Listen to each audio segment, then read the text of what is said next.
So you said you were on the ramp when Jack got back, right? Absolutely. When I got up here, the ShareLunker, trailer was already here. Okay. And what was your reaction when you learned what was going on? Well, historically, Lake Tyler is not a lake that's known for huge fish. I mean, it will, kick one up from time to time, but today the bite was really good. I caught, some nice fish today, but certainly nothing like what they caught. You said you caught your own personal best, right? No, no, not Oh, personal okay, okay. best, but I caught several fish today that were pretty good. Gotcha, gotcha. Um, you think that's a what did you tell me earlier? You said it was kind of coincidence that everything was kind of all the big fish were biting today? The big fish were biting. I lost a couple of good ones. I know that for a fact on a Carolina rig, which is normally my big fish bait that I normally use on some secondary points. And I found that some of these fish, or most of them, were kind of staging between the secondary points and the shore. And today I didn't catch anything shallow. I didn't catch them on the grass like you'd think you would with the water temp the way it was. But I caught them kind of in that area between the grass and some of the deeper boat docks, if you will. Gotcha. What was your first thought when you saw that ShareLunker was here and realized how big of a fish he caught? It didn't really surprise me today. I mean, in a way it did, in a way it didn't. I mean, from the standpoint that it's the first time I've actually personally witnessed the ShareLunker trailer, so that was cool. Even though it wasn't my fish that I caught, I was just excited for the guy that caught it.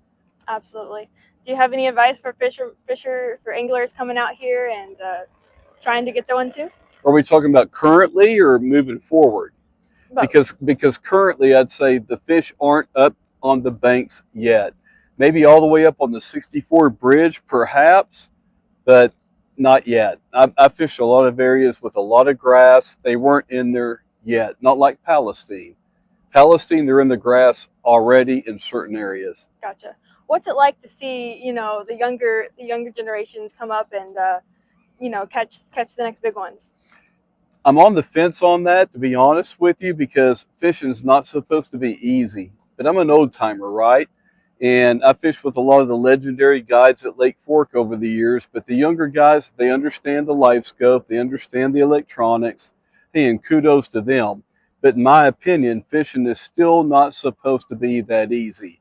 You should be able to go by instinct, experience, time on the water, and go out there and give it your best shot. Because if you think about it, Meredith, some of our legendary fishermen like Kevin Van Dam, Larry Nixon, I can go on and on. Even the great guides at Lake Fork, the Mark Packs of the world, it's not supposed to be that easy. But that's just my personal opinion.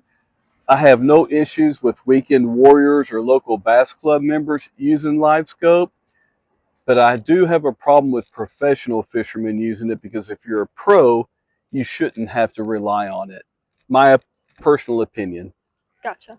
All right. Well, thank you. How long have you been out here doing this?